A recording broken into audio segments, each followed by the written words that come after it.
for taking a couple of minutes to think through some ideas about our relationship with Christ. Sunday at church, I presented a thought to people, and some are starting to grasp what I'm saying and kind of apply it to their lives and see how it works with them and maybe with their families. And I've been talking about cynics being made, and gave a definition of a cynic that's not like a dictionary definition. It's more like just kind of life experience. And I said a cynic is a person who makes up their mind, and there is no evidence that you can present that will change their mind. And so Sunday I began to talk about the conversion. Can God change a cynic? And I began with the conclusion, which is, of course he can.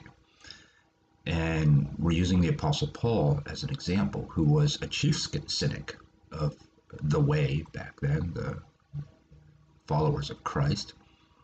And so today I want to just give a little more for people to think about. I shared with you Sunday that cynics are made and that they are indoctrinated. And in fact, they are indoctrinated primarily through systems of higher education. And then I threw out this gasp that the other institution that indoctrinates people is the church. We didn't spend much time on it. I just kind of threw it out there and left it hanging. And then a friend of mine said this, that basically the reason I know so much about this is because I am this. And I'm like, exactly. That's exactly right. Once I make up my mind, there is no evidence you can give to me to change my mind. The difference between a person who is a cynic and is against God and someone like me is, I am for God. And so the Apostle Paul puts it like this. He has such a great way of thinking through this because he is that. It's exactly right. He is that. And so he was transformed. And so now there is no evidence you can give Paul to convince him that Jesus isn't real. There's nothing you can do. You can't say, do anything that's going to change his mind. And that's really what God's after.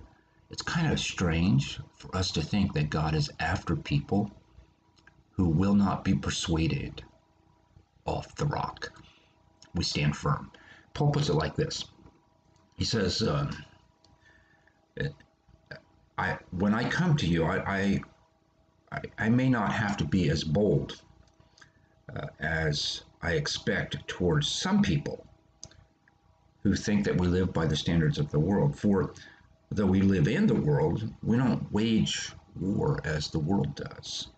The weapons that we fight with are not weapons of the world. On the contrary, they have divine power to demolish strongholds. We demolish arguments and every pretension that sets itself up against the knowledge of God. We take captive every thought in order to make it obedient to Christ. Wow. God needs people who are not going to be persuaded. And, you know, I used to teach rhetorical writing, logic, argument. I taught people how to argue. And we're to a point in our culture where those tools have become almost irrelevant. And it's very obvious that we are in a spiritual battle between two sides, both of whom will not be persuaded. Will not be persuaded. And I shared, and I had two people actually text me about this. I shared the idea that the only way that you can be transformed and become what God wants you to be. It's not through logic. It's not through argument. It's not even through experience. It is supernatural. And it is truly a gift from God. If you believe that God created this world and everything in it, and that he sent his son Jesus to bring us home, that is supernatural. And I'm thankful that I've lived my life by that standard.